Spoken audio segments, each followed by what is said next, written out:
Good morning, everyone. Voiceover Michael here on the day after the race. I'm going to take you through, I think it's about 9 minutes here of the race with the GoPro. I woke up at 4, was not ready to get up, had a 15-minute drive downtown, and the race corrals actually closed off at 5:45 It's too early. or 6 a.m. So I'm just going to let a lot of this play, voice over what I remember. Getting into the corral, this was, I think, about 5:15, 5:20.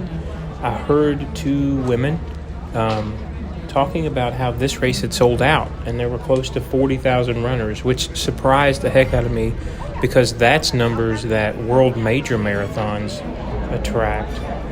So I'm starting to see the first inklings of some pacing groups come through the corrals, and that's when I thought, you know what, I'm going to get in with one of these guys, trying to figure out the time. I wasn't really sure.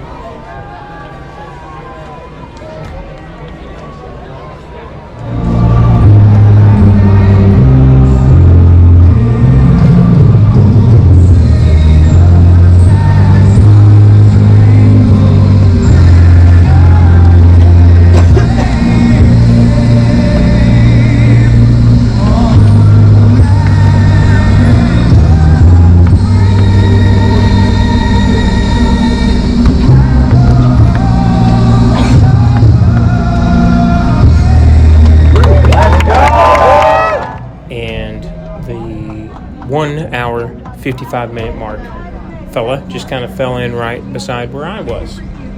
So we decided that, we being me, that I was going to follow this group until I either petered out or decided that I had a little bit more left in the tank. When you pass the volunteers, don't just say thank you, get a little weird with it. It was so crowded trying to get out of that start line on a 2-lane road wherever they put us. I think it was Bayshore Drive, Street, Avenue. I don't really remember. But you can see how crowded this small road is. And again, I'm very, very known for being in the habit of going out way too fast. And so I'm trying to get used to the GoPro. I'm trying to get settled in. You can see it's a little bit shaky here, so I apologize.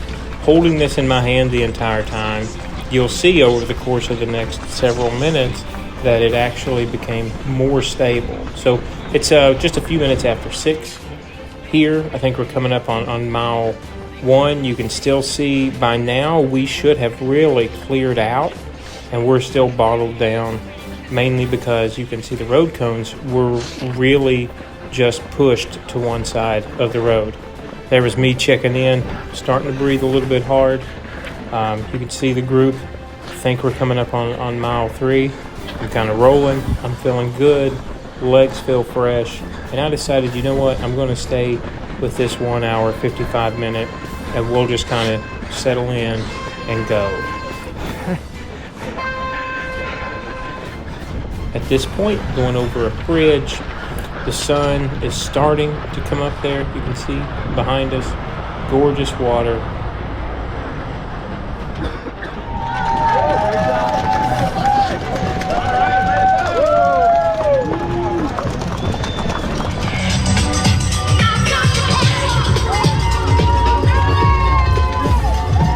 Here we're headed back toward the city. You can see that off in the distance. We are, I think, coming to mile 6.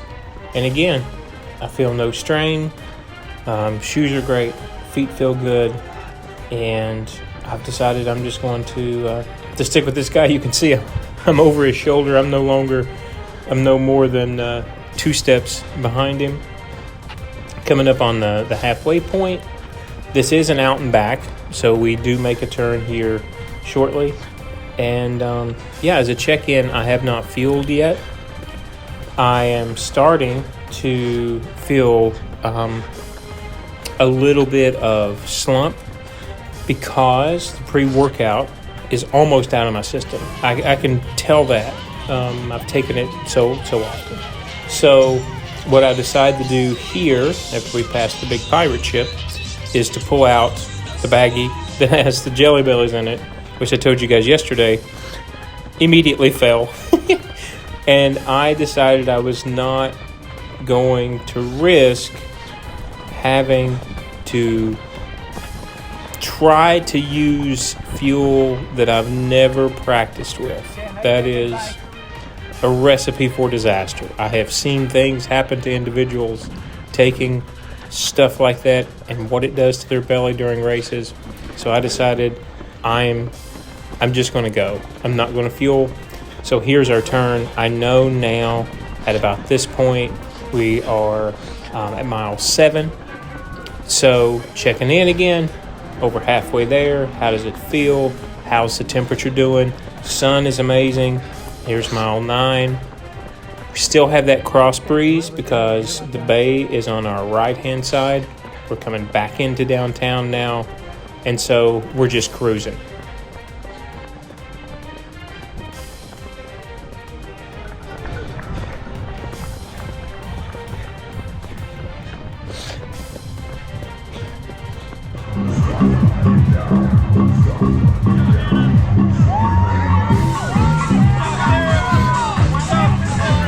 So we just passed our last water stop, and now I'm talking to the pacer and asking him how much further do we have to go, because really at this point, mile 12-ish, 12 and a half-ish, I should start to see, where you are, but there's a few more turns here. So he says, look, it's flat, it's easy, let's just keep going, keep relaxing.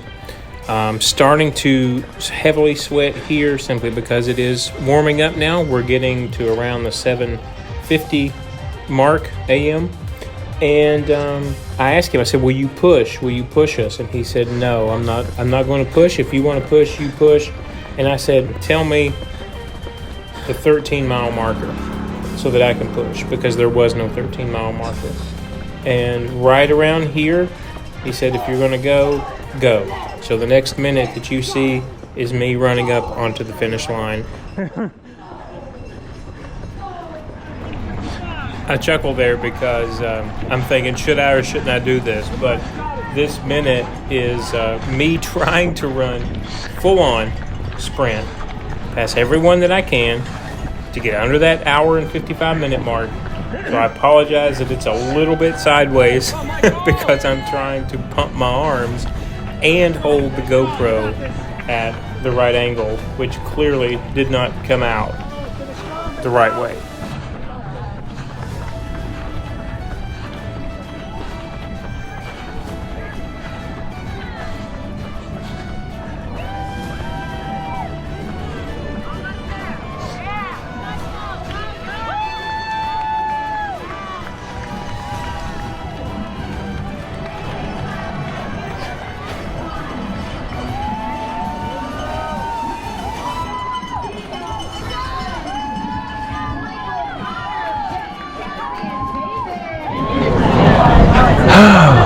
We're all done.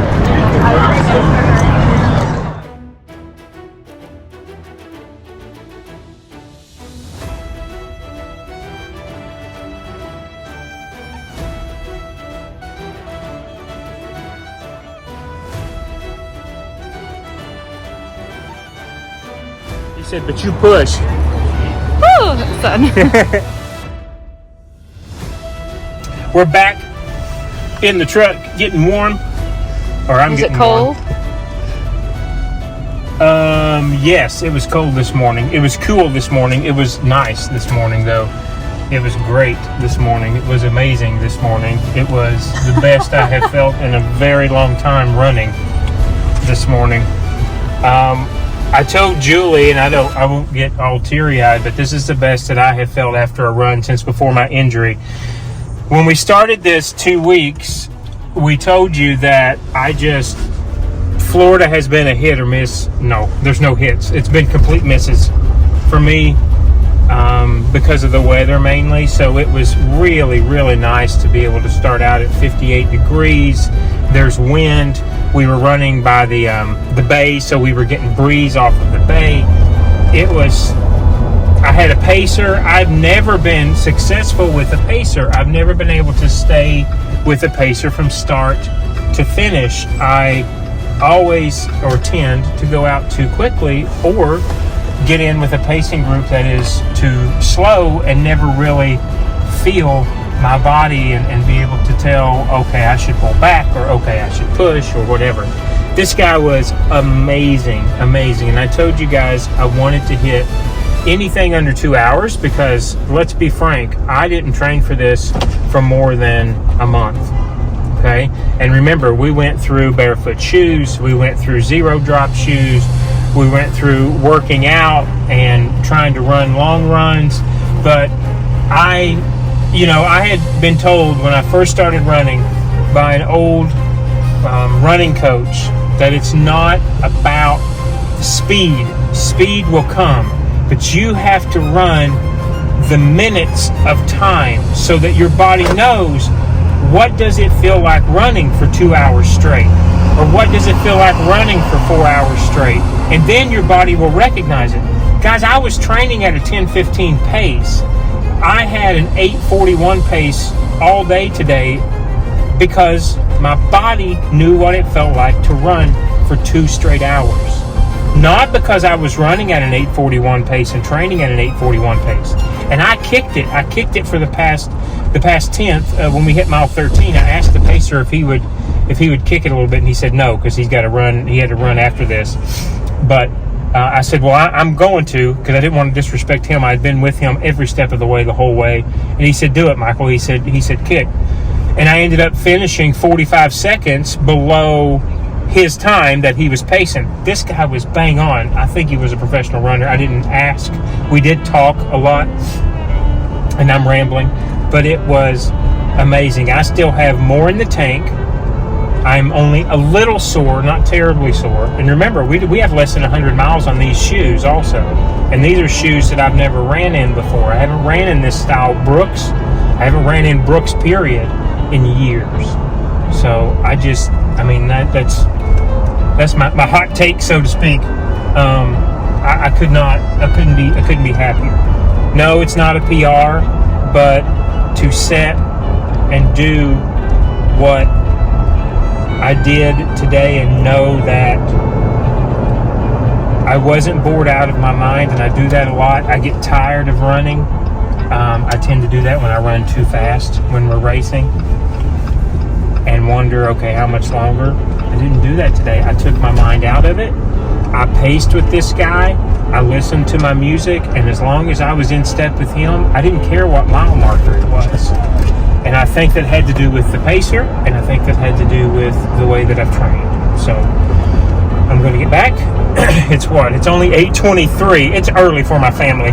It's early for me. I woke up at 4 this morning, and you saw I didn't film until I got to the start line because I didn't even want to run this morning. I didn't want to run, and we'll talk more on that later. But I want to get back, get warm, get a shower, lower back. I need to foam roll, and then we'll talk more.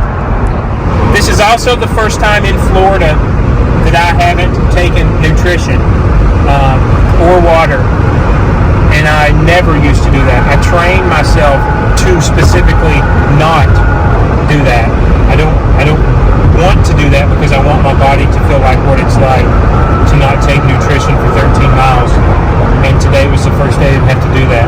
Julie can tell you the last race that I ran here in Florida, I was taking water at mile 1, and I've never done that. That was the opposite. And I had to use the bathroom. I've never done that. So today was just a totally different. This felt like the old Michael. This felt like how I used to feel 10 years ago. I mean, it was good. It was really good. I'm really happy.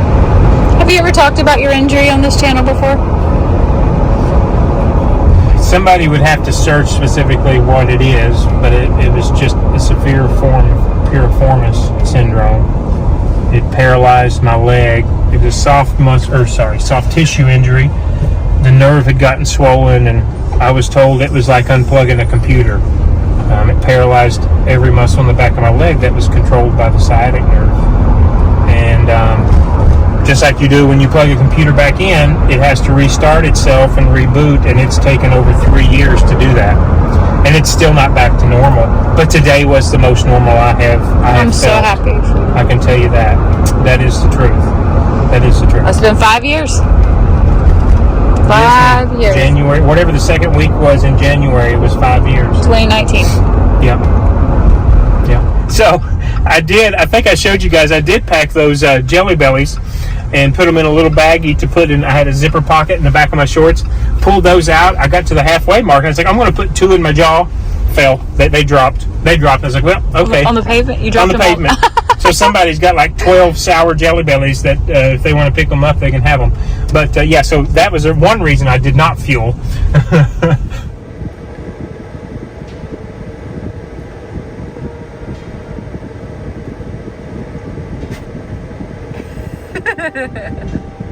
of this one off. Smile.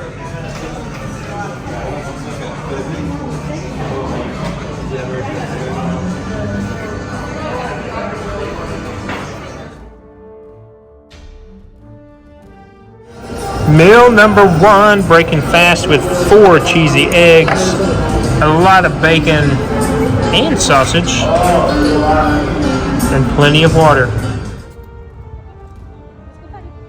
So we have a favorite vlogger that always comes to this Lakeland Antique Mall, has some vintage Disney stuff, and so driving back, Julie and I decided that we would stop in here, kind of stretch our legs a little bit.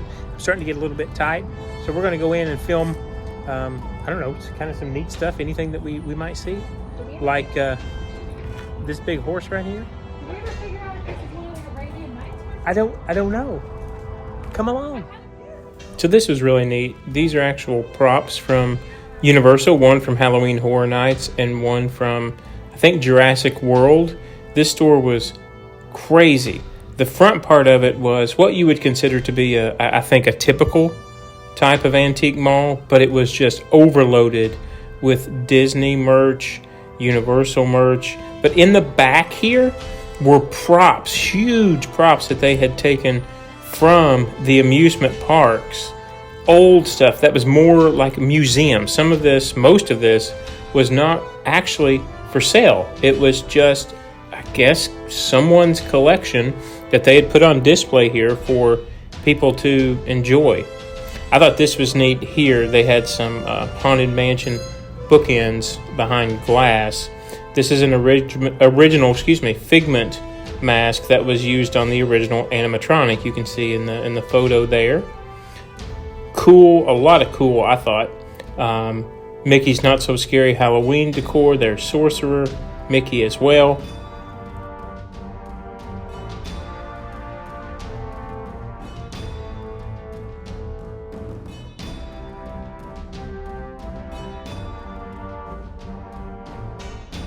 On the other side of the building, there was a lot of Halloween Horror Nights props you can see here from the last couple of years. I wouldn't say any of these props were that old, really. So they were all in great shape. I was just so surprised that this place, of all places, was the, I don't want to say dumping ground, but, you know, a place where you could purchase this. This is Rob Zombie's Munsters car that is actually for sale. It was $10,000. That was the prop used in Halloween Horror Nights 30.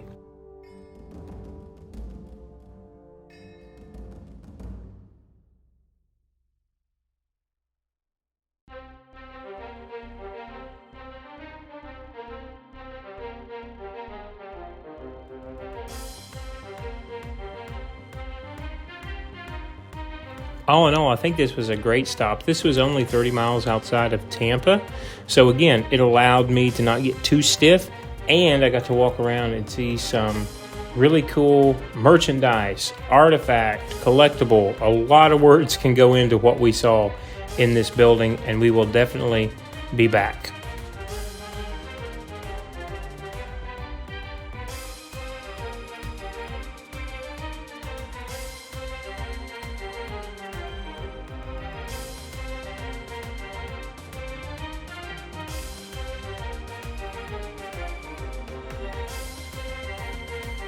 We are almost back into town. It has been a journey today. Traffic in I-4 was really hairy, and there was a lot of stop and go. More stop than go. But we are almost back into town, and I have decided that my post-race meal. I'm not going to call it a cheat meal, but it's about as dirty as you can get it. I'm going to go to Taco Bell, and I'll show you what I get. I'm not exactly sure what I'm going to order, but I'm going to have that at the house once we get back. And it's actually on the way home. We passed by one. So I think that's what Julie's not doing it, what I'm going to do today. And finish my water. What else do I have to do? Probably foam roll. I forgot my foam roller, by the way. Of everything that I packed, I showed you guys I packed 2 bags yesterday. I did not pack the foam roller. That turned out to be okay, but I'm stiff now, so I'll probably do that later. But yeah, that's going to be main meal. I'll show you once we get back home and get it out. Not sure if I'm going to have anything else to eat, but that is going to be dinner for today.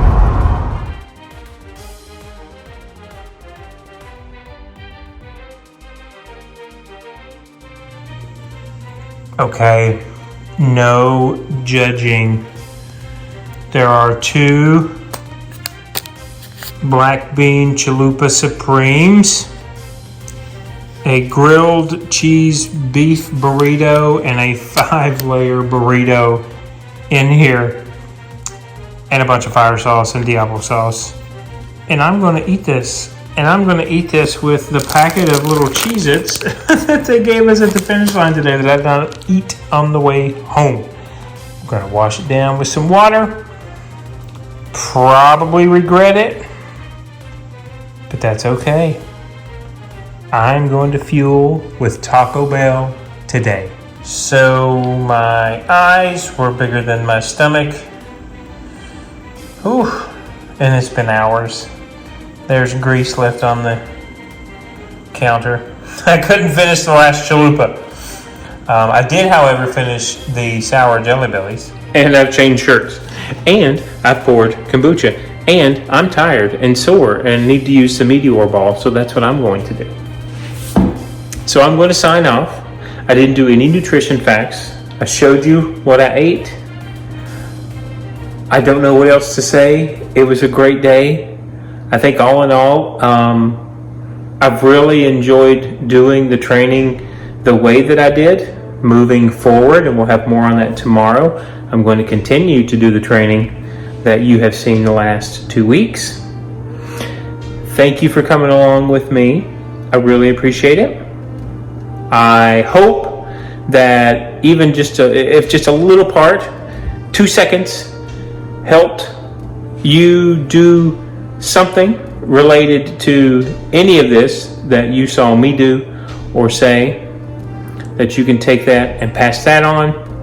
And I'm glad that I could certainly help. So tomorrow, you'll see, we'll get up, we'll go do a gym day, we'll go do a gym recovery day. So that means we're going to get on the bike, do some other light workout stuff, get this lactic acid, I'm sure, that's going to build up overnight out of us. And then I'm going to take you through a recap and talk about what we might do next. So, have a good night. I'm going to try to have a good night. Julie's going to have a good night. You've seen Abra, she is dead tired, so I'm sure she's going to have a good night. Thank you guys again for coming along. That was GASPARILLA 2024. I'll see you tomorrow morning.